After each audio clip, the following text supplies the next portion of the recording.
Mr. DevGabe here. So this is the 11 most common expert mistakes Roblox scripting. .parent should happen last, number 1. So the purpose, more performance for less lag. And we have 2 bad examples right here. We got the well constraint, and it is being parented with the second parameter of the instance.new. And that is good to do only if you had no properties you had to set. But there's 2 properties that were being set. We're setting part 0 and we're setting part 1. So this is actually bad because we want to parent it after setting the properties, not before. And the second one, you can see that they're parenting it before setting the properties. So we're setting part 0 and part 1 after the parent of parenting it to the hand. And the good one, we can see that we're parenting it last. And it should always be parented last after setting the properties, because when you parent it to the workspace and you're setting the properties, it does a little bit more thinking as it's being added into the workspace and it's setting its properties once the instance is already created. So it's better to do it in an area where it's not being created and then setting it into workspace after it is being set the properties. Let's go to number 2. Not using PartCache module. So PartCache module is pretty cool.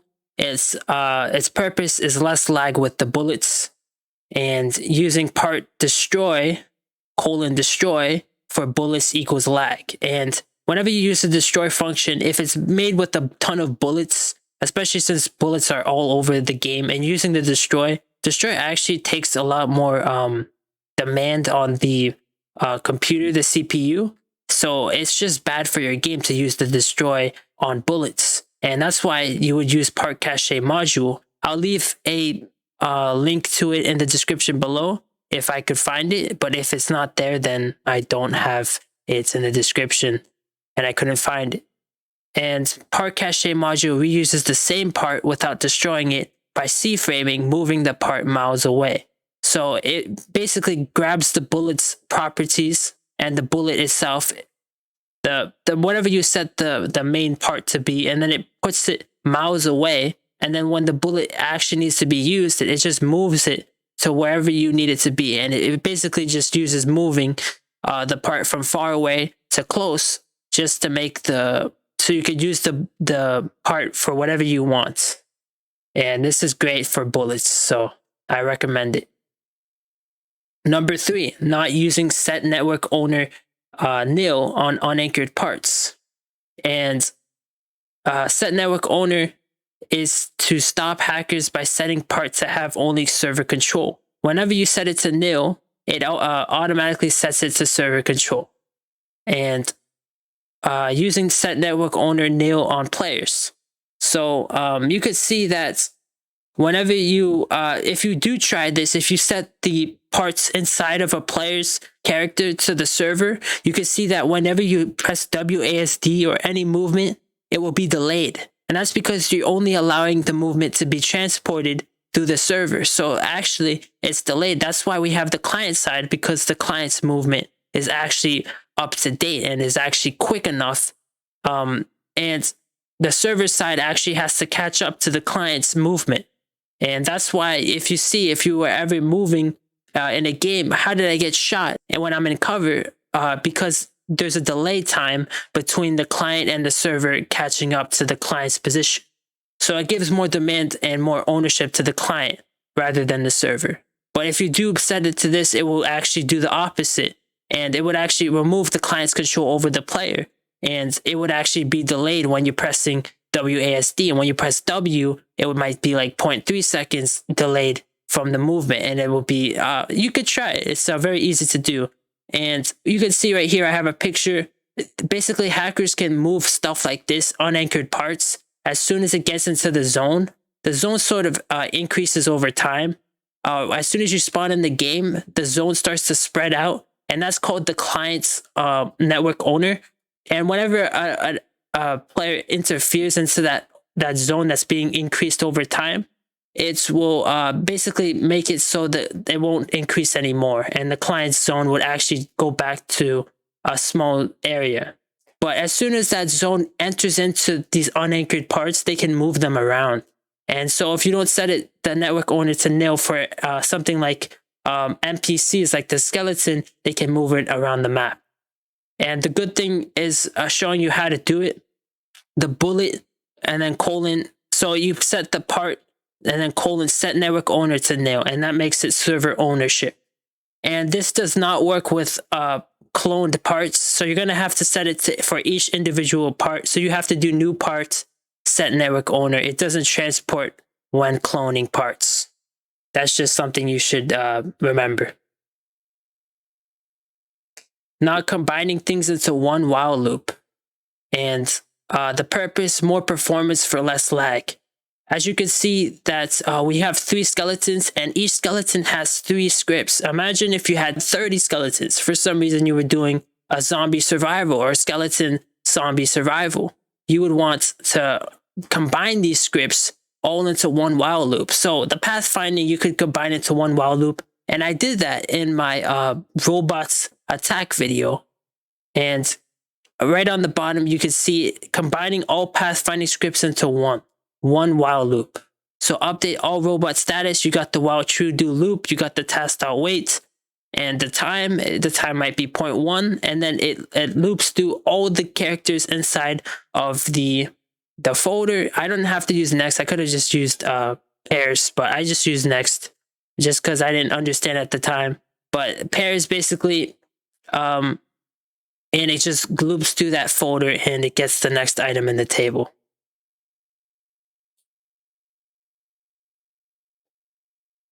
And not using GetPartsInPart 2023. So GetPartsInPart was added in 2023, and you should take advantage of staying up to date with code and readability.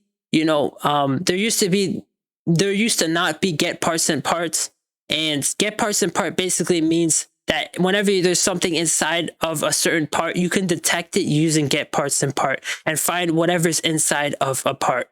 And it makes code way more easier. It used to be GetTouchingParts, but now people use GetPartsInPart because it's the most up-to-date code, and it's very easy to do. And Region 3 module was the old way of doing it. People use this module that was created by this person and whoever made it. And it was important at the time, but it's outdated now. So better not use it if there's some code that can be way smaller. So as you can see on the good tab, there's params. You set the params, and then you set parts within. Parts within is a folder holding all the parts that are touching the zone part, as you can see right here. And there's a params folder, so you could add other parts that you want to not get involved. So if they enter into the zone, it won't get included into the parts within folder. And that's better than the Region 3 module, which would have way more code, and it does basically the same thing as parts within. Not using WaitForChild's second parameter. Purpose, it could save you extra or different kinds of coding. And right here we have local zone parts equals workspace WaitForChild zone part 10 seconds. And the second parameter is a timeout time. So if zone part isn't in workspace, it won't error. So even if you put 5 seconds, which is the default WaitForChild is 5 seconds, it still won't error. And just because you're using the timeout time. But if you don't use the timeout time and it gets 5 seconds and you're waiting in the workspace and it never comes in, it would throw an error because you're not using the second parameter. And this would actually run right here. If zone part, then print got zone part, else print zone part not found in workspace within 10 seconds. And it would print that if it was false, if it returned false for the zone part, because if zone part is true, then we got the zone part. If it's false, then we didn't find it in the workspace. Local medieval map equals workspace WaitForChild medieval map math.huge. Math.huge is basically a very giant number. It's basically infinite. If you do print out math.huge, I think it prints out INF, which is short for infinite, or it prints out a very large number like a billion or a trillion, something like that. So waits forever until medieval map is found in workspace. And this is better than using something called repeat task.wait until FindFirstChild loop. So don't use repeat if you're trying to look for a certain item in workspace to be placed. Instead, use the workspace WaitForChild and the name of the item that you want to wait for, and then use the second parameter. Not using FindFirstChild's second parameter, purpose. It can find something deep within many folders. So there was a video I made where hide teams if empty YouTube video. You can check it on my YouTube channel. And basically this, and if you're using that script, you might have to use game FindFirstChild blue and then the recursive, which is the second parameter. And basically this searches it in the entire game.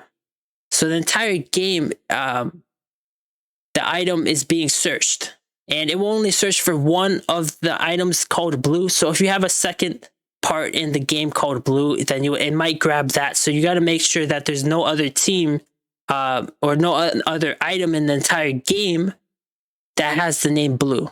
And this is good for that scenario where it might be in the teams folder, or it might transfer into the replicated storage. Because if we want to hide the teams without actually destroying the game, we would hide it on the client side and take the blue teams folder and put it outside of we take that blue parameter of the blue team and move it into the replicated storage to hide it.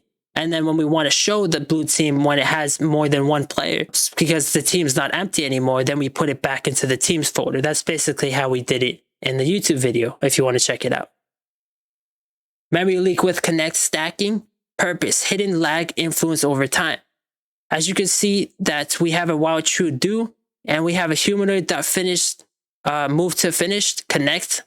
And the connect is the problem. You could use colon once, which is the same thing. And except it disconnects as soon as it runs one time. So it only will connect one time. But the problem with that is that it still stacks on once until it runs that function one time, and then it would automatically disconnect. So a better way of doing this to remove the connect stacking every 0.1 seconds is to make a variable called only one connection. You could call it whatever you want, but I called it only one connection. And then check if not only one connection. So if there's no connection, then we're going to set this variable to equal the move to finish connection, kind of like a debounce. And then this basically ensures that there's only one connection, and if we have to put the humanoid.move to finish in the while loop, and it will connect forever and ever to that one connection instead of having thousands of different connections because you didn't use this parameter of only one connection. And that would happen every task 0.1 waits 1 second. So this would keep being false, false, false, false, because it never found the only, it's only will run if there's only one connection was false. Using print statements. Purpose, to solve if you have no errors, but script doesn't work. Equals, to see if the code is being stopped at that current print point. So this is good for debugging. If you ever have a problem in your script runs from top to bottom. So print working here, if you're running this game and there's no errors in your output, and you're like, hey, I coded it pretty good, why is it not working? You could use the print statements, and you could print certain items or certain areas and say, is it running in this spot? And is this printing out the right NPC name? If it's a certain variable that you want to print out and see if that name is being shown. Overcomplicated code and modules. Readability, especially after a long break. That's the purpose. So readability for team members. And the problem is many people use modules, and it's great to use modules because they say you could transport it to the next game, but it's also about readability as well. You could always transport a script into a different game without using a module. Modules is just a great way to transport functions into many different scripts. And I wouldn't use a module if it's not for that scenario, because it's also about readability. Many people use the word self, and self is it's like a secret word. Instead of copying the same word, transporting it into the module, And the word self is just basically, in this scenario, self is basically base plate, and it would be the first parameter if this was a dot and if this word was self in this thing. So base plate is basically self in this scenario, and it just makes it very hard to read. Well, not very hard, but a little harder to read, because you're going to have to look at what the first parameter is and what the heck self is, unless you put a note. But it just makes it unnecessary. It's not necessary to use the word self, and you're just treating it as a secret word instead of passing in parts. You know, if whatever you want to clean up, you could put it in the first parameter parts, and then the part would be part.parent equals nil. You know, that would be way better than using self. And I wouldn't recommend using self. I don't think there's any point in using it, and I think it would be harder for other Roblox developers to learn your code if you're using the word self at all. But it does look cool, and that's cool and all, but I wouldn't use it because it's about readability sometimes. Using unnecessary modules like made versus memory leaks with connect stacking. So if you don't know, if you have a hard time like remembering the connect stacking, then made would basically disconnect it every single time and then reconnect it and disconnect it. It ensures there's only one connection, which is what he talked about. I think it was Quanti who made. And he said that it could reduce that connect stacking leak. But since I showed you what connect stacking is, you shouldn't forget about it. You just keep an eye on it. But if you do have a problem remembering this, and you might have this issue where you're going to connect stack in in a function where it's going to run more than once, then you should use the made module and just connect the made to the connect operator. But I personally don't use made because for new scripters, or for if I ever had someone that was going to help me, I wouldn't want them to understand what the heck made is if they're new to coding. I just want them to realize, okay, this is a connect, and we can disconnect it if we run the : disconnect.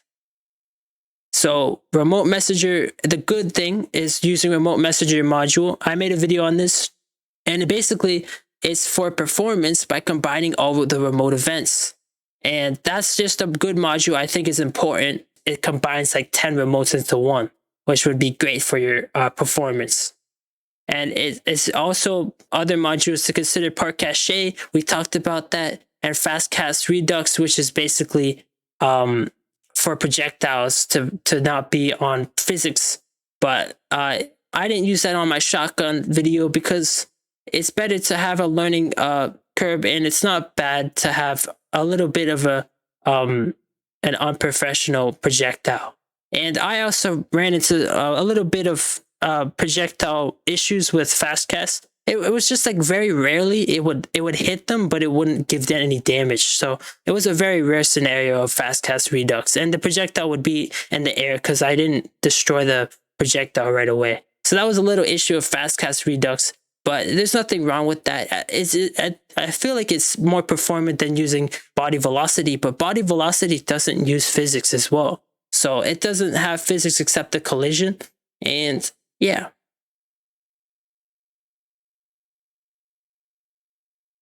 Using while task.wait do, which is bad.